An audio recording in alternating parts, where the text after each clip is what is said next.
नमस्कार, मैं हेमंत पाराशर आपके अपने YouTube चैनल एग्री टॉपिक पर आपका फिर से स्वागत करता हूं।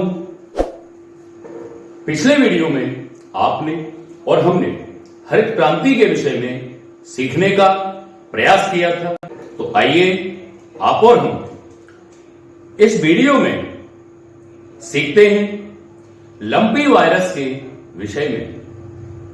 लंपी वायरस क्या होता है? इसे हम लंपी स्किन डिसीज के नाम से भी जानते हैं। इसे हम नीथलिंग रोग भी कहते हैं। यह रोग गीले मौसम की बीमारी के नाम से भी गांव में जाना पहचाना जाता है। यह बीमारी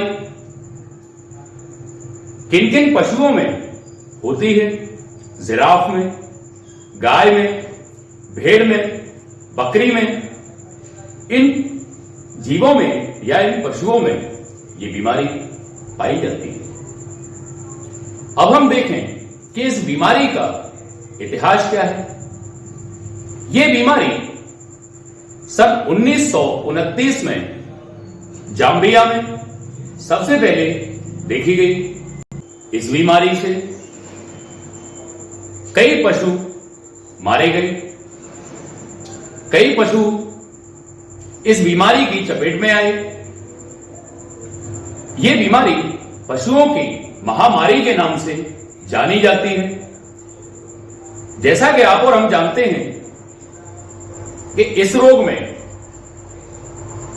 कुछ पहचान होती है, कुछ लक्षण होते हैं जिनको आप और हम यदि पहचान लें तो हम पशु का इलाज कर सकते हैं या उसे उपयुक्त ट्रीटमेंट करवा सकते हैं।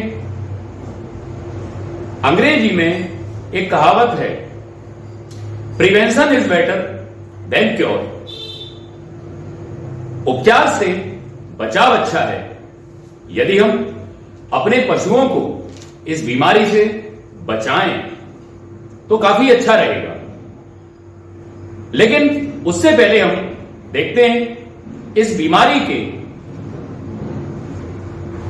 कौन कौन से कारक हैं ऐसे जो कि इस बीमारी को फैलाते हैं। जिन कारकों के कारण ये बीमारी पशुओं में फैलती है।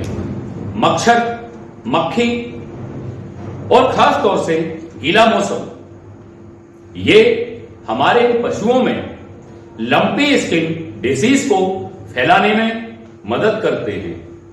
किस वायरस के कारण ये रोग हमारे पशुओं में फैलता है? इस बीमारी को हम LHDV के नाम से भी जानते हैं। LHDV लंपी स्किन डिसीज के नाम से भी जानते हैं, या इसके वायरस को लंपी स्किन डिसीज वायरस भी कहते हैं। यह वायरस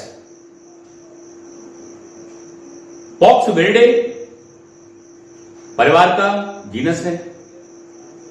इस वायरस का नाम कैप्रीपॉक्स है। इस परिवार में कैप्रीपॉक्स के साथ गोटपॉक्स, सीपॉक्स भी पाए जाते हैं, जो कि भेड़ बकरियों में इस रोग को फैलाते हैं। ये वायरस इस रोग के लिए उत्तरदायी होता है, कैप्रीपॉक्स। अब हम देख लेते हैं कि इस रोग की इंक्यूबेशन पीरियड या इंक्यूबेशन अवधि कितनी होती है। इंक्यूबेशन पीरियड का मतलब होता है जब रोग का बैक्टीरिया या वायरस शरीर में प्रवेश कर जाता है, उस समय से लेकर रोग का पहला लक्षण प्रकट होने के समय तक का जो समय होता है, जो बीच की अवधि होती है, उसे हम इंक्यूबेशन पीरियड या इंक्यूबेशन अवधि कहते हैं।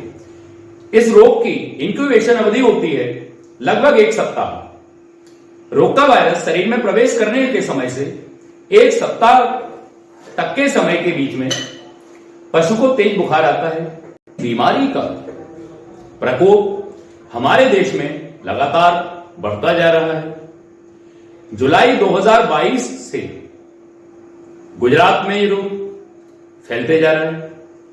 अगस्त 2022 से राजस्थान में इसका प्रकोप बढ़ता जा रहा है। इस बीमारी ने कई पशुपालकों को परेशान कर दिया है। पशु लगातार इसकी चपेट में आते जा रहे हैं। तो आज हमें यह देखना होगा कि आखिर इस बीमारी के क्या लक्षण हैं। पशु को तेज बुखार आता है। ये बुखार कभी कभी 106 डिग्री फ़ारेनहाइट से भी आगे बढ़ जाता है। पशु के त्वचा पर गांठें बन जाती हैं या हम कहें फफोले पड़ जाते हैं। कभी कभी ये फफोले इतने बढ़ जाते हैं कि ये त्वचा के नीचे सफेद झिल्ली तक भी पहुंच जाते हैं। अत्यधिक संक्रमण की स्थिति में ये फफोले मांसपेशियों तक को अपनी चपेट में ले लेते हैं। पशु की नाक, आंख, मलाशय, जननांग की श्लेष्म झिल्लियों में भी ये फफोले पहुंच जाते हैं। पशु पूरी तरह से असहाय हो जाता है। मुंह से, आंख से लगातार पानी का रिसना प्रारंभ हो जाता है। इस रोग में पशु को अपार कष्ट होता है। अब हम देखें कि हम इस रोग से अपने पशुओं को कैसे बचा सकते हैं। स्वदेशी वैक्सीन उपलब्ध है, लेकिन उससे पहले हम देखते हैं कुछ सामान्य उपाय जिससे हम अपने पशुओं के संक्रमण को काफी हद तक कम कर सकते हैं। पहला, संक्रमित पशु को बाकी के स्वस्थ पशुओं से अलग बांधना चाहिए ताकि स्वस्थ पशुओं में उसका संक्रमण नहीं फैल पाए।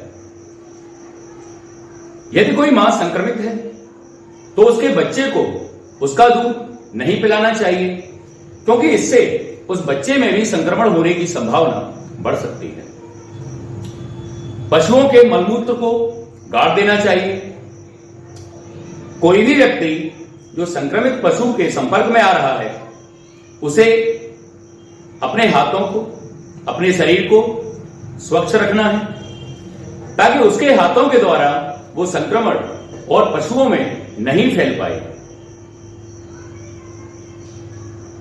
रोग के लक्षण दिखाई देने पर किसानों को, पशुपालकों को नजदीक के ब्लॉक स्तर पर, जिला स्तर पर जो पशु चिकित्सालय है उसमें जाके संपर्क करना चाहिए। पशुपालकों को अपने पशुओं को तुरंत पशु चिकित्सक को दिखाना चाहिए, उसका उचित उपचार करवाना चाहिए। अब हम देखते हैं कि कौन सी वैक्सीन इसमें होती है। हरियाणा में ICAR के नेशनल रिसर्च सेंटर ऑन इक्विन्स और यूपी में इंडियन वेटरनरी रिसर्च इंस्टीट्यूट, इन दोनों ने मिलकर एक वैक्सीन विकसित की है जो कि लाइव वैक्सीन है। इस वैक्सीन का प्रभाव वायरस के प्रभाव को पशु के शरीर में कम कर देता है। आगे ये वैक्सीन वैसी ही है जैसी कि तपेदिक, खसरा, कंठमाला, रूबेला आदि बीमारियों की वैक्सीन है। इस वैक्सीन को किसान अपने पशुओं को लगवा सकता है जो कि भारत सरकार द्वारा उपलब्ध कराई गई है। इस वैक्सीन को हर पशु को लगाना आवश्यक है ताकि हम अपने पशुओं को सुरक्षित रख सकें। अंत में हम आपसे केवल यही कहना चाहते हैं कि इस वीडियो को जहां तक हो सके ज्यादा से ज्यादा लोगों को शेयर करें ताकि लोगों को इस बीमारी के विषय में ज्यादा से ज्यादा जानकारी मिल सके। किसानों को इस बीमारी की बेसिक नॉलेज होना जरूरी है, तभी वो अपने पशुओं को इस रोग से बचा पाएगा। मिलते हैं अगले वीडियो में, तब तक के लिए नमस्कार।